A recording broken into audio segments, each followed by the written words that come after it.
Hiduplah seorang pemuda yang soleh, taat beragama dengan bekerja sebagai pembuat karpet. Setiap ia melihat di suatu musola yang tidak ada karpetnya, ia segera membuatnya dan menginfakkannya. Pada suatu malam, ia bermimpi dengan mimpi yang aneh, yaitu keluar dari punggungnya setandan anggur dan orang-orang berdatangan untuk mengambilnya. Dan anggur itu tidak habis-habis.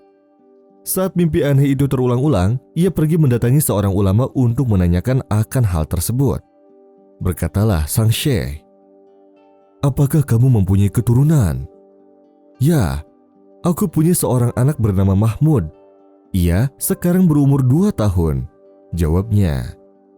"Masukkan dia di Al-Azhar untuk belajar ilmu agama di sana, karena ia akan berpengaruh di kemudian hari."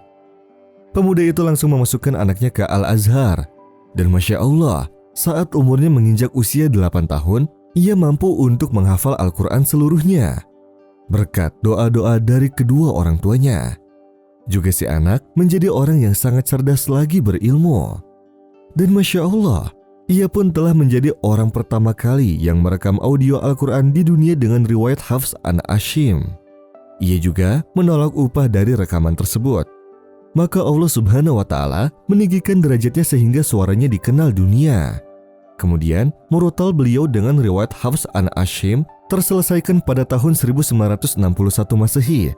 فَإِذَا قَرَأْتَ الْقُرْآنَ فَاسْتَعِذْ بِاللَّهِ مِنَ الشَّيْطَانِ الرَّجِيمِ.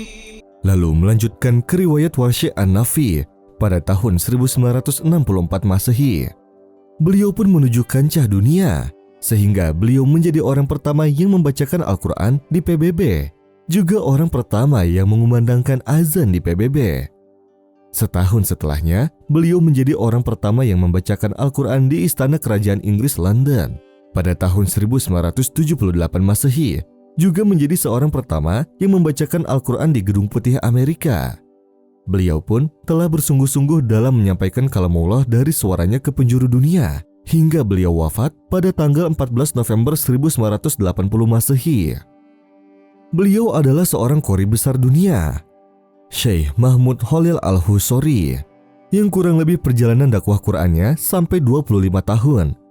Dan hingga kini kita masih menikmati anggurnya, dan anggurnya tidak habis-habis.